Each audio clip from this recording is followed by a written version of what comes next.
A billionaire father watches in silence as a stranger cradles his disabled son, and the decision he makes next leaves everyone stunned. Jonathan Reed was a man whose name people spoke with a mix of respect and envy. He had built an empire from nothing, starting with a small office and a single desk, and now owning a chain of companies that reached across continents. His picture was often in glossy business magazines, his quotes were shared in articles about success, and his presence at charity galas was considered an honor for the hosts. But behind all the polished photographs and sharp suits, there was another side to his life that very few people knew about, a side that was softer, more fragile, and deeply personal. That side was his son, Matthew. Matthew came into Jonathan's life like an unexpected storm. 8 years ago, when Jonathan was already in the middle of building his business, his wife, Claire, gave birth to a beautiful baby boy. But from the very beginning, Matthew's life wasn't easy. He was diagnosed with cerebral palsy, a condition that made it difficult for him to move and control his muscles. Doctors explained it in simple terms. It meant Matthew would face physical challenges all his life. He would need special care, therapy, and constant attention. Jonathan, who was used to solving every problem with a quick decision or a large investment, found himself facing something he couldn't just fix with money. When Matthew was born, Jonathan promised himself that he would be the best father he could be. He told himself that no matter how busy he became, his son would never feel alone. But reality didn't match the promise. His business consumed him. Mornings started with phone calls, meetings filled the afternoons, and dinners were often with clients instead of family. On most days, he would return home late at night, tiptoeing into Matthew's room just to watch him sleep before collapsing into his own bed. His love for his son was genuine, but it was a love from a distance, a love that was too often expressed in gifts instead of time. Jonathan made sure Matthew had everything money could buy. The boy's bedroom looked like something out of a dream soft. Carpets, walls painted in calming blues, shelves stacked with books, and toys imported from around the world. The latest technology helped Matthew move around, from motorized wheelchairs to voice-activated devices. Private therapists visited the house daily, each specialized in helping him grow stronger, learn better, and feel more independent. There were nurses who stayed overnight to watch him, and even a nutritionist who planned every meal for his needs. If Matthew wanted something, all it took was a single word to one of the staff, and it would appear within hours. And yet, in the middle of all this comfort, there was something missing, something Jonathan could not see clearly, but Matthew could feel every day. The boy loved his father in the way children naturally do, but there was a quiet sadness in his eyes whenever Jonathan's phone rang during their rare moments together. He had learned that, most of the time, his father's attention belonged to other people, investors, clients, partners, not to him. Sometimes Matthew would watch the door of his room in the evening, hoping his father might walk in and tell him about his day. But more often than not, it was one of the nurses or therapists who came in instead, smiling kindly and telling him that his dad was still busy at work. Jonathan didn't mean to be absent in his son's life. In his mind, he was doing what any responsible father would, building a future where Matthew would never have to struggle financially.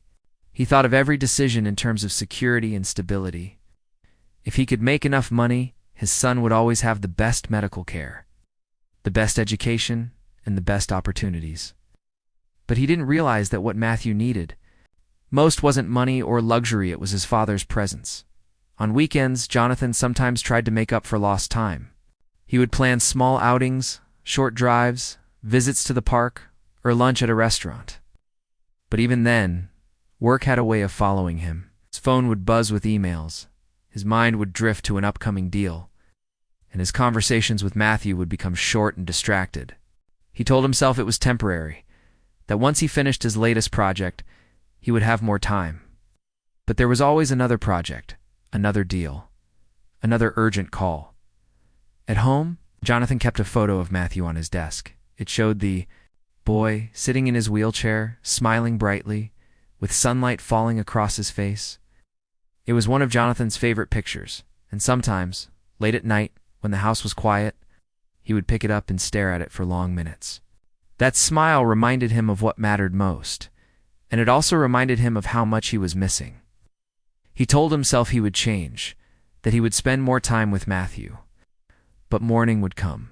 The phone would start ringing, and the cycle would repeat. The truth was, Jonathan was scared.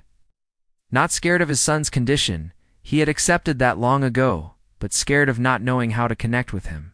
He was a man who knew how to negotiate deals worth millions, how to manage thousands of employees, how to turn failing companies into thriving ones. But when it came to sitting across from Matthew and simply talking, he felt clumsy, unsure even, a little helpless. What if he said the wrong thing? What if Matthew asked questions he couldn't answer? It was easier, in some ways, to keep their conversations short and let the professionals handle the rest. Still, there were moments when the father-son bond shone through. Sometimes, when Jonathan tucked Matthew in at night, the boy would grab his hand and hold it tightly, refusing to let go. Other times, Matthew would tell him about a book he had read or a funny thing the nurse had said. And Jonathan would laugh, not a polite laugh, but a genuine one that came from deep inside. In those rare moments, Jonathan felt something he couldn't put into words. It was warmth, joy, and a kind of peace he never found in his business meetings. But those moments were rare, and they slipped away too quickly. Matthew, on his part, was a gentle, intelligent child. He never complained about his condition, never cried about the things he couldn't do. Instead, he focused on what he could. Read stories, play board games, paint pictures, and ask endless questions about the world.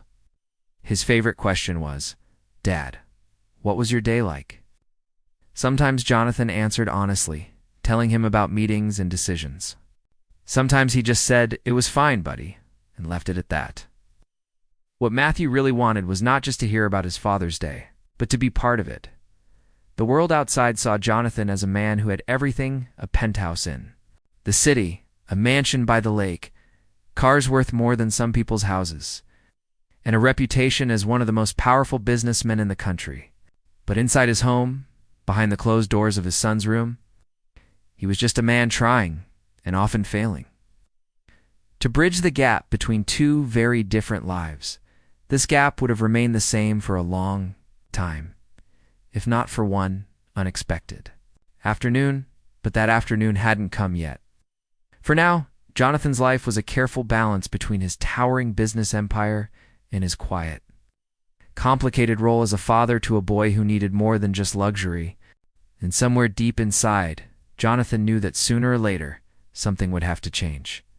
Because no matter how many deals he closed, no matter how much money he made, there was one thing Jonathan could not buy: the moments he was missing. With Matthew, those moments were slipping away faster than he realized. The day that would change everything began quietly, almost lazily. The city outside was covered in a thin curtain of rain, the kind that made the streets look glossy and the air smell fresh. Jonathan had been up since 6, as usual, scanning through emails and making quick notes for his team before they even arrived at the office. But today, he had made a small promise to himself: he would take Matthew out for lunch. It wasn't a big gesture, just a few hours away from work, but for Jonathan, it felt like a step in the right direction. Matthew had been looking forward to it since the night before. When the nurse had told him that his father planned to take him out, his eyes lit up. It wasn't often that the two of them went somewhere together, just the two of them, without an entire entourage of staff and assistants. He had asked where they were going, but Jonathan had only smiled and said, "Somewhere nice, buddy." Jonathan had chosen a small diner in a quiet part of town. It wasn't the kind of place he usually went. No polished floors, no leather chairs, no menu filled with complicated names. But it was far from the city center, far from the curious eyes of journalists and business partners. He wanted it to be a private moment away from the world. They arrived just after the lunch rush, when most of the tables were empty and the sound of rain tapping against the windows filled the quiet spaces.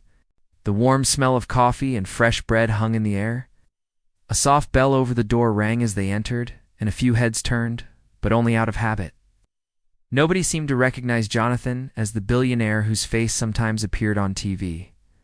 Jonathan pushed Matthew's wheelchair to a corner table, one with a good view of the window. He helped him settle in, adjusted the chair so Matthew could see outside, and then sat down across from him. For a moment, Jonathan felt almost relaxed. It was different from the high-end restaurants he was used to. There was no waiter hovering nearby. No pressure to choose the most expensive wine. Just the two of them, and the soft sound of rain. But even here, old habits clung to him.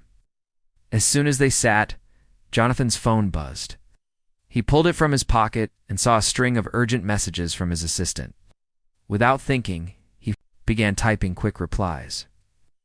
Matthew, used to this, stayed quiet and glanced out the window, watching droplets race each other down the glass. That was when she appeared. The waitress, her name was Emily, though Jonathan didn't know it yet. She was young, maybe in her late 20s, with hair pulled back in a loose ponytail and a warm smile that seemed to reach her eyes. She wore the simple uniform of the diner, but there was nothing simple about the way she carried herself. She walked over to their table with an easy grace, holding two menus. "Good afternoon," she said, her voice cheerful despite the gray day outside. "Can I get you something to drink while you decide?" Jonathan looked up briefly from his phone and nodded politely. "Water for me," he said, then glanced at Matthew. "I'd like orange juice, please," Matthew said softly. Emily smiled at him, as if he'd just told her the most delightful thing. "Orange juice it is," she replied. She didn't just jot it down. She leaned down a little, meeting Matthew's eyes as she spoke. Like he was the most important person in the room. Jonathan noticed it, but didn't think much of it, at least not yet. A few minutes later, Emily returned with their drinks. She set Jonathan's glass down first, then placed the juice in front of Matthew. But as she did, Matthew reached for it, and his hand trembled slightly. Before Jonathan could react, the glass tipped, spilling juice across the table and onto Matthew's shirt. Jonathan's first instinct was frustration, not at his son, but at the situation. He immediately reached for a napkin, but before he could do much, Emily was already moving. She didn't gasp, she didn't sigh, and she didn't make Matthew feel embarrassed.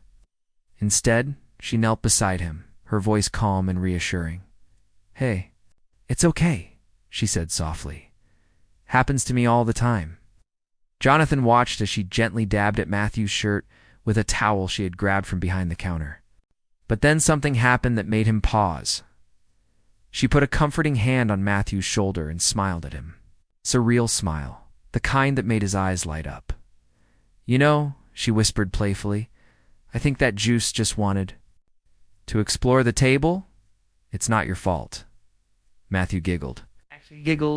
Jonathan couldn't remember the last time he'd seen that exact smile on his son's face. Jonathan sat back slightly, his phone forgotten in his hand, watching the interaction. Emily didn't seem rushed or distracted. She wasn't just cleaning up a mess. She was taking care of his son in a way that felt personal. There was no pity in her eyes, no awkwardness, just warmth. When she brought a fresh glass of juice, she didn't place it directly in front of Matthew. Instead, she helped guide his hand, steadying the glass until it was secure. She didn't act like she was helping the disabled boy. She acted like she was helping a friend. The rest of the meal passed in a way Jonathan didn't expect. Emily returned often, checking in not just with him, but with Matthew, always speaking directly to him, asking what he liked, telling him small jokes, and laughing with him. At one point, she'd even knelt down again so she could be at his eye level.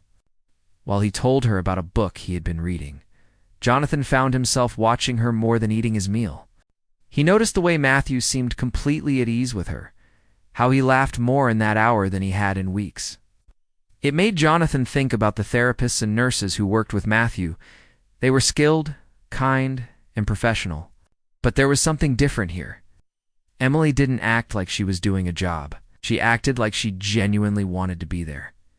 Jonathan tried to join the conversation a few times, but he found himself just listening. The way she made Matthew feel seen, included, and important was something Jonathan realized he hadn't been able to do. He told himself it was because he was busy, because he wasn't naturally good at this sort of thing. But deep down, a small part of him wondered if he had simply never tried hard enough, When the meal ended, Jonathan paid the bill and thanked Emily. She smiled politely, but when she said goodbye to Matthew, it was different. She crouched again, gently touched his arm, and said, "You made my day, you know that?" Jonathan watched Matthew's eyes brighten at her words. As they left the diner and stepped into the soft drizzle outside, Jonathan pushed the wheelchair slowly toward the car. But his mind was somewhere else. He kept replaying the moment when she had knelt beside Matthew, when his son had laughed without hesitation. It was such a simple thing, yet it had felt like a window opening. He had seen something he didn't even realize he'd been missing until now. It wasn't about therapy schedules or medical equipment or the expensive toys in Matthew's room. It was about connection, real human connection, and for reasons Jonathan couldn't fully explain. The image of that young waitress with her warm smile stayed with him long after they drove away. He didn't know it yet, that rainy afternoon. In the small diner had planted a seed in his Minda, thought that would grow into a decision that would shock everyone around him. Jonathan couldn't get that rainy afternoon out of his mind. It had been several days since he and Matthew had eaten at the small diner. Yet the memory of the waitress Amali kept returning to him like a song stuck on repeat. He would be in a meeting discussing numbers worth millions, but in the back of his mind, he could still see her kneeling beside Matthew, smiling at him like he was the most special person in the world. It was strange because Jonathan had met hundreds of people in his life, business partners, politicians, celebrities, and most of them faded from his memory after a few days. But this woman, a simple waitress in a small-town diner, had left a mark he couldn't ignore. He kept asking himself why. Was it because she had been kind? He had seen kindness before. Was it because she had helped Matthew? Plenty of people helped his son every day. No, what was something different? Emily had given Matthew her full attention, as if in that moment nothing else in the world mattered. She hadn't been paid to do it, she hadn't been trained for it, and she certainly hadn't been trying to impress anyone. She just cared for a man like Jonathan, who lived in a world where almost everything had a price tag. That kind of genuine care was rare. His employees respected him because he paid them well. Business partners admired him because he made them richer. Even the charities he donated to sang his praises because his name looked good in their brochures. But Emily didn't know who he was, and she didn't care. She only cared about Matthew. That thought bothered him more than he expected. On the third night after their visit to the diner, Jonathan sat alone in his study. The house was quiet except for the faint hum of the air conditioning. He had turned down all invitations for the evening, telling his assistant he needed personal time. In truth, he was really thinking in a way he hadn't. In years, he poured himself a glass of whiskey, but after a few sips, he set it down untouched. His mind was too restless. He tried to remember the last time Matthew had laughed so freely. Not a polite laugh, not a small smile, but the kind of laugh that made his eyes light up and his shoulders relax. It had been so long that Jonathan couldn't put a date on it, and the realization made his chest feel heavy. He thought about the therapists, the nurses, the specialists. They all did their jobs well, but their jobs were just that, jobs. They had schedules, appointments, and reports to fill out. They cared in a professional sense, but not in the way Emily had. She had looked at Matthew like he wasn't a case or a patient, but just a boy worth talking to, worth listening to, worth holding. Jonathan didn't like admitting when he was wrong, but sitting in his quiet study he had to face a truth. He had been giving Matthew everything except the one thing that mattered most: time, attention, presence. The next morning, over breakfast, he watched Matthew quietly. The boy was eating pancakes, slowly and carefully, his small hands working with determination to cut a piece. Jonathan saw the effort it took, something he had always overlooked before. He realized that even this simple act would be easier if someone was there beside him, guiding him with patience, not rushing him, not doing it for him, but encouraging him. "Matthew," Jonathan said suddenly, "did you like the diner we went to the other day?" Matthew looked up, his eyes bright. "Yeah, it was nice." The lady there was funny. Jonathan's chest tightened a little. "What did you like about her?" "She didn't talk to me like I was. Different, Matthew said after a moment. She talked to me like she talks to everybody, and she listened to me. She laughed at my joke about the cat. Jonathan frowned slightly. What cat? You were on the phone, Matthew reminded him gently. I told her about the story. I read, the one about the cat who tried to steal cheese from the fridge. She thought it was funny. Jonathan didn't remember hearing that joke. He realized he hadn't even known Matthew had read a new story. The guilt hit him harder than he expected. For the rest of the week, he found himself watching his son differently. He noticed the small things, how Matthew's face lit up when someone looked at him while he was speaking, how he relaxed when people waited patiently for him to finish a sentence, how much more engaged he became when the conversation wasn't about therapy or schoolwork. Jonathan also started thinking about Emily more than he wanted to admit.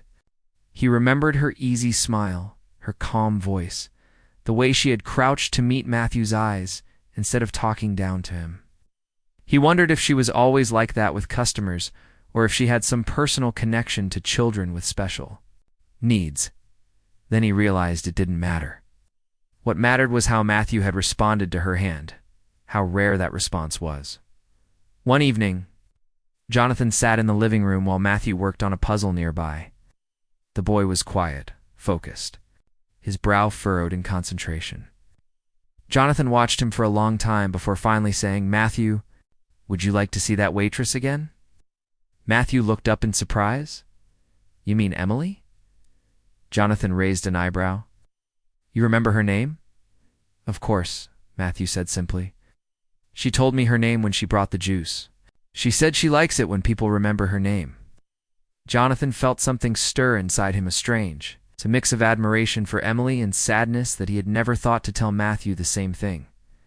That night, Jonathan lay in bed but couldn't sleep. His mind kept circling back to one stubborn thought. If a single hour with Emily could make Matthew laugh, relax, and feel special, what could happen if she spent more time with him? The idea sounded almost ridiculous at first. She was a waitress, not a trained caregiver. She probably had her own life, her own responsibilities. But the more he thought about it, the more the idea grew in his mind. The truth was, Jonathan could hire the best caregivers in the world, but none of them could give Matthew what Emily had given him that day, a feeling of being seen. He started imagining what it would be like. Emily could come to the house a few times a week, spend time with Matthew, talk to him, play games, maybe even take him out to places where he could feel like any other kid. And maybe, just maybe, Jonathan could learn something from her too. How to connect with his son in ways he hadn't been able to before. For a man who usually made decisions quickly, this one felt different. It wasn't about contracts or investments. It was about trust. It's about inviting someone into the most private part of his life. That was something Jonathan didn't do lightly. Still, every time he hesitated, he remembered Matthew's laugh in the diner. And every time he remembered that laugh, the decision seemed a little less strange and a little more necessary. By the end of the week, Jonathan had made up his mind. He would go back to the diner. He would find Emily, and he would make her an offer, not just a generous tip or a kind word, but something that could change all of their lives. He didn't know how she would react. She might think he was crazy. She might refuse. But he knew one thing for certain. He couldn't let the chance slip away. Because for the first time in a long time, Jonathan felt like he had seen a glimpse of what was missing in his son's life and in his own. And he wasn't about to lose it. Jonathan woke up early on Saturday morning, far earlier than he usually did on weekends. He lay in bed for a moment, staring at the ceiling, feeling that restless kind of energy that comes when you've already decided to do something but haven't done it yet. It had been days since he made up his mind to go back to the diner and speak to Emily. But now that the moment was here, he felt the first traces of doubt. What if she thought he was being strange? What if she refused to even talk to him beyond taking his order? She didn't know who he was, and if she did, she might think his offer came with strings attached. There in his world, people often assumed there was always a hidden motive. Maybe she would too. He sat up, rubbed his face, and told himself this wasn't a business deal. This was about Matthew. That thought alone was enough to push him out of bed. By the time he dressed and came downstairs, Matthew was already at the breakfast table, working on a plate of scrambled eggs with slow, deliberate bites. The morning sunlight was spilling through the big windows, casting a golden glow over the kitchen. "Morning, buddy," Jonathan said, trying to sound casual. Matthew looked up and smiled. "Morning, Dad." Jonathan poured himself some coffee and sat across from him. "So I was thinking, would you like to go for lunch again today?" Matthew's eyes lit up. "Where?" Jonathan gave a small smile. "How about that same place we went last week?" Matthew immediately knew what he meant. "You mean where Emily works?" Jonathan chuckled. "Yes, where Emily works." Matthew grinned. Okay, it was settled. The drive to the diner was quiet except for the faint hum of the car's engine and the soft patter of rain against the windshield. It seemed like every important moment in the past week had happened during the rain. Jonathan wondered if that was a coincidence or just something his mind kept noticing because of Emily. When they arrived, the diner was moderately busy. Jonathan wheeled Matthew inside, scanning the room, spotted Emily almost immediately. Was balancing 2 plates, delivering them to a couple in the far corner. She still had that easy smile, the one that made people feel comfortable just by looking at her. They took a seat at the same table as before. Jonathan felt his pulse quicken, which was ridiculous. He had closed deals worth hundreds of millions of dollars without blinking, yet here he was, feeling nervous about talking to a waitress. Emily noticed them and made her way over, wiping her hands on her apron. "Well, look who's back," she said warmly. "I was hoping I'd see you two again." Matthew beamed. "Hi, Emily." She crouched down slightly so she could be at his level. "Hey, champ, how's your week been?" Jonathan watched, letting them talk for a moment before ordering. They chose the same drinks as last time, and when Emily left to put in the order, Jonathan leaned forward toward Matthew. "I might ask her something today," he said in a low voice. Matthew tilted his head. "Like what?" Jonathan hesitated. "Like, if she'd like to spend more time with you." Matthew's eyes widened. "Really? Really?" Jonathan said. "Well, let's see how the conversation goes." When Emily returned with their drinks, Jonathan decided not to waste any more time. "Emily," he began, "I hope you don't mind me saying this, but the other day when you spent time with Matthew, it meant a lot to both of us." Emily looked surprised, then smiled. "That's sweet of you to say. He's a great kid. Easy to talk to." Jonathan cleared his throat. "He doesn't always open up to people right away. But with you, it was different." Emily looked curious now, as if sensing there was more to come. "Well, I'm glad I could make him comfortable." Jonathan leaned forward slightly. "I was wondering, would you consider working for me?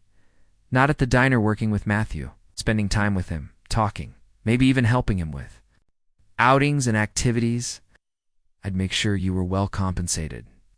For a second, Emily just blinked at him as if she wasn't sure she'd heard right. "Wait, you want to hire me?"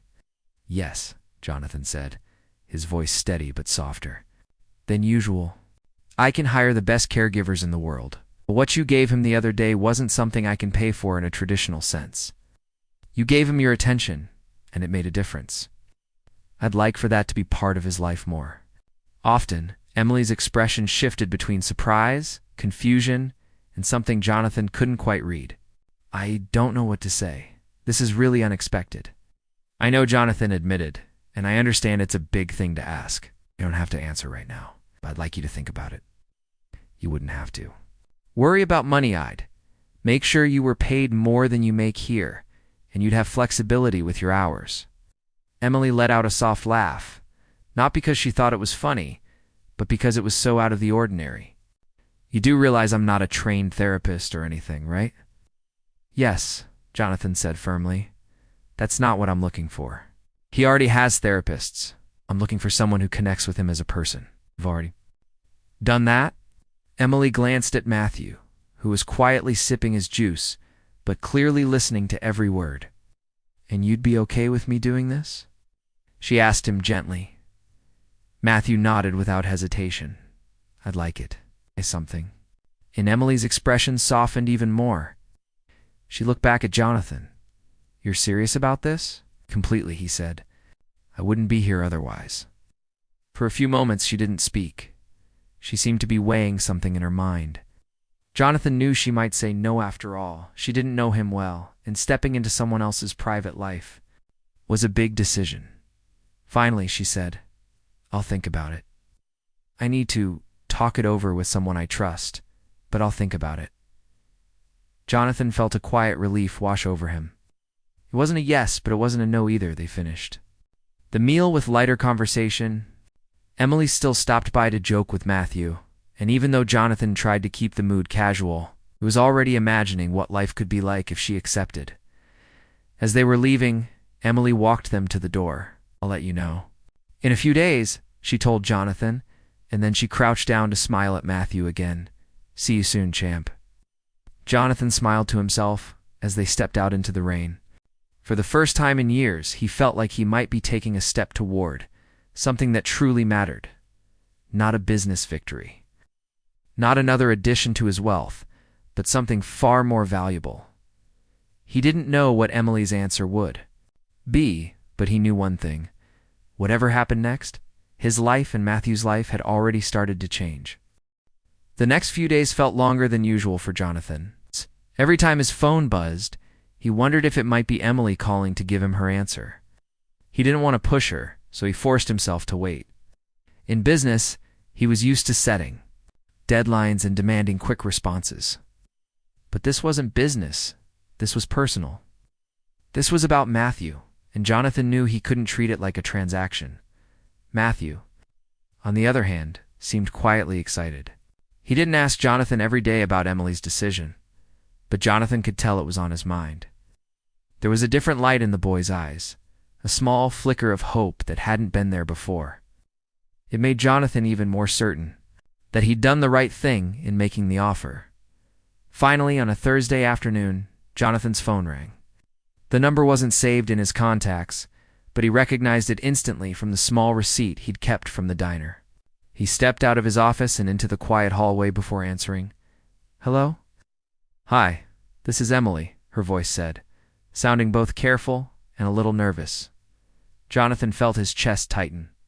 "Hello, Emily. I'm glad you called." "Been thinking about what you said," she began, "and I've decided I'd like to accept your offer.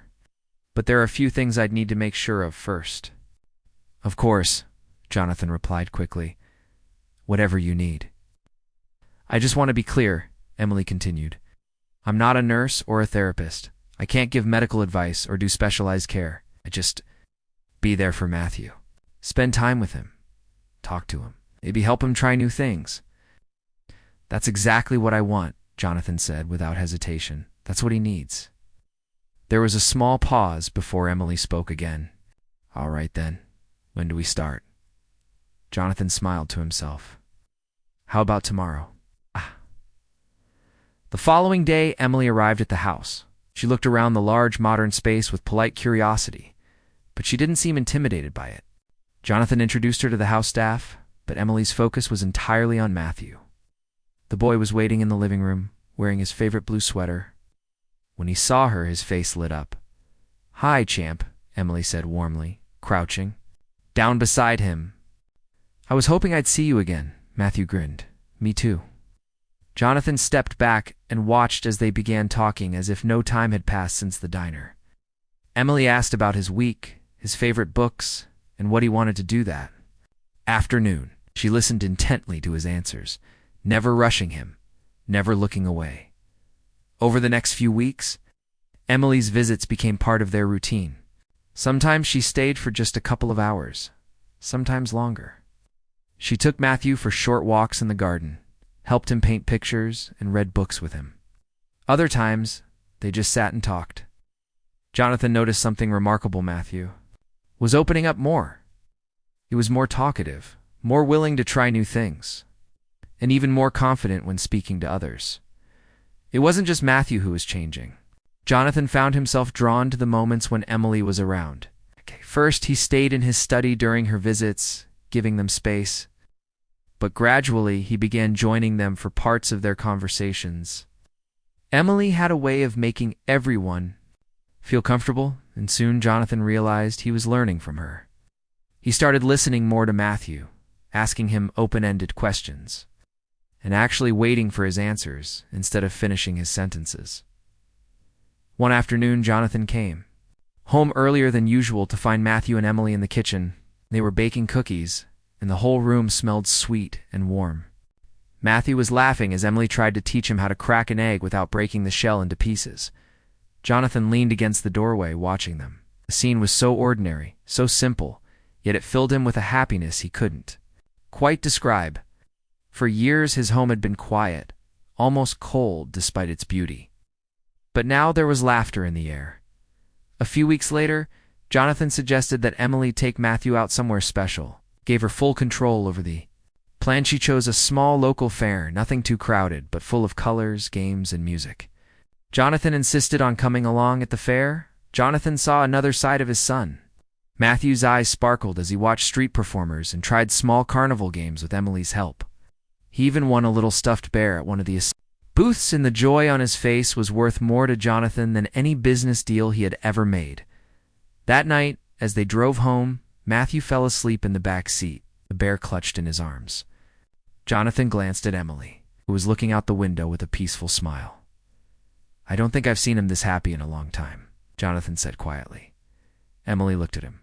"He's always had it in him. He just needed someone to draw it out."